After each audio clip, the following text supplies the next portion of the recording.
ఓం శ్రీ మాత్రే నమః. ఓం గురుభ్యో నమః. ఓం శ్రీకృష్ణాయ నమః. తేదీ జనవరి 25 గురువారం. శుభకృత నామ సంవత్సరం పుష్యమాసం శుక్లపక్షం దక్షిణాయనం హేమంత ఋతువు తేదీ పౌర్ణమి నక్షత్రం పునర్వసు. ఇవాల్టి మేషం నుంచి మీనం వరకు రాశి ఫలాలు చూద్దామండి. మొట్టమొదటిగా మేషరాశి. మేషరాశి వారికి వృత్తి వ్యాపారాలు అంతంత మాత్రంగా సాగుతాయి. ఉద్యోగమున అధికారుల ఆగ్రహానికి గురవుతారు. దూర ప్రయాణాలు వాయిదా పడతాయి. చేపట్టిన పనులు కష్టసాధ్యంగా పూర్తవుతాయి. స్థిరాస్తి వ్యవహారాల్లో పెద్దలతో మాట పట్టింపులు తప్పవు. సంతాన విద్య విషయాలు నిరుత్సాహపరుస్తాయి. తదుపరి వృషభ రాశి. వృషభ రాశి వారికి సోదరులతో మనస్పర్ధలు తొలుగుతాయి. గృహ వాతావరణం సంతోషకరంగా ఉంటుంది. వృత్తి వ్యాపారాల్లో కీలక నిర్ణయాలు తీసుకుని లాభాలు అందుకుంటారు. ముఖ్యమైన వ్యవహారాల్లో సొంత ఆలోచనలు కలిసి వస్తాయి. అవసరానికి ఇతరుల నుండి ధన సహాయం అందుతుంది. నూతన విద్యా అవకాశాలు అందుతాయి. తదుపరి మిథున రాశి. మిథున రాశి వారికి నూతన వ్యాపారాలు స్వల్పంగా లాభిస్తాయి. నిరుద్యోగ ప్రయత్నాలు నిరుత్సాహపరుస్తాయి. ఉద్యోగులకు అధికారుల నుండి ఒత్తిడి తప్పవు. నేత్ర సంబంధిత అనారోగ్య సమస్యలు కొంత బాధిస్తాయి. చేపట్టిన పనులు మందకోడిగా సాగుతాయి. ఆర్థిక పరిస్థితి గందరగోళంగా ఉంటుంది. దైవచింతన పెరుగుతుంది. తదుపరి కర్కాటక రాశి. కర్కాటక రాశి వారికి సంతాన విద్య ఉద్యోగ విషయాలు సంతృప్తికరంగా సాగుతాయి. వ్యాపారాలు ఆశించిన విధంగా రాణిస్తాయి. సంఘంలో గౌరవ మర్యాదలకు లోటు ఉండదు.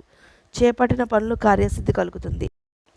ఆకస్మిక ధనలాభ సూచనలు ఉన్నవి. దూరపు బంధువుల ఆగమనం ఆనందాన్ని కలిగిస్తుంది.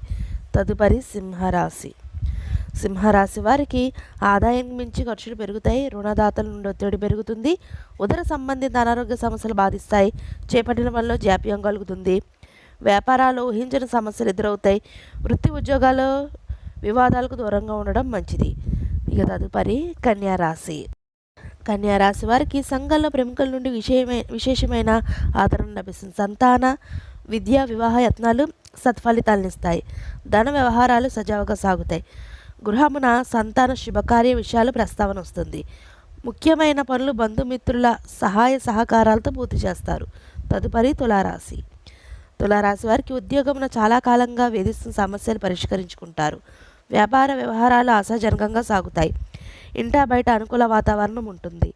వృత్తి వ్యాపారాల్లో సొంత ఆలోచనలు ముందుకు సాగడం మంచిది. బంధువులతో చిన్నపాటి వివాదాలు ఉంటాయి. దైవ సేవా కార్యక్రమాల్లో పాల్గొంటారు. తదుపరి వృశ్చిక రాశి. వృశ్చిక రాశి వారికి ఒక వ్యవహారంలో ఇతరుల ప్రవర్తన వల్ల మానసిక అశాంతి కలుగుతుంది. వృత్తి వ్యాపారాలు మందకొడిగా సాగుతాయి. నిరుద్యోగ ప్రయత్నాలు విఫలమవుతాయి. కుటుంబ సభ్యులతో చిన్నపాటి మాట పట్టింపులు ఉంటాయి. చేపట్టిన పనులు మధ్యలో నిలిచిపోతాయి. కుటుంబ సభ్యుల ఆరోగ్య విషయంలో జాగ్రత్త అవసరం. తదుపరి ధనుసు రాశి.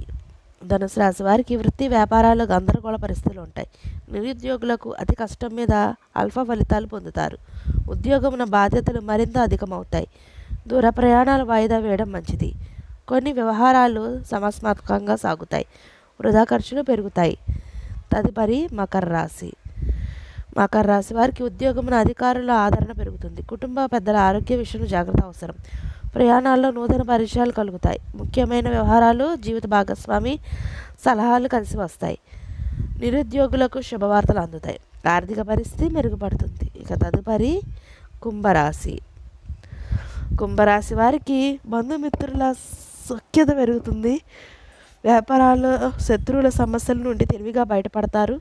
ఇంటా బయట అనుకూల వాతావరణం ఉంటుంది. ఆర్థిక ఆలోచనలు అనుకూలంగా సాగుతాయి. వృత్తి ఉద్యోగాల్లో నూతన ప్రోత్సాహకాలు అందుతాయి. సన్నిహితులతో గృహమున ఆనందంగా గడుపుతారు. తదుపరి మీనరాశి. మీనరాశి వారికి నూతన వస్తు వాహనాలు కొనుగోలు చేస్తారు. దూర ప్రాంత బంధువు మిత్రుల నుండి శుభవార్తలు అందుతాయి. ఉద్యోగమున మంచి పనితీరుతో అధికారుల నుండి ప్రశంసలు పొందుతారు. కీలక సమయాల్లో మంచిగా ఆలోచించి జ్ఞానం ముందుగా సాగుతారు. వృత్తి వ్యాపారాల్లో లాభసాటిగా సాగుతాయి. ఇదండి వాళ్ళ మేషం నుంచి మీనం వరకు రాశి ఫలాలు. ఈ వీడియో మీకు నచ్చినట్లయితే షేర్ చేయండి, లైక్ చేయండి. మరిన్ని వీడియోస్ కోసం మా ఛానల్ సబ్స్క్రైబ్ చేసుకుని పక్కన బెల్ ఐకాన్ ఉంటుంది. దాన్ని ట్యాప్ చేసి ఆల్ బటన్ క్లిక్ చేస్తే నేను చేసే ప్రతి వీడియో మీకు నోటిఫికేషన్గా వస్తుంది. ఇంకొక మంచి వీడియోతో మీ ముందుకు వస్తుంది. సర్వే జన సుఖినో భవంతు.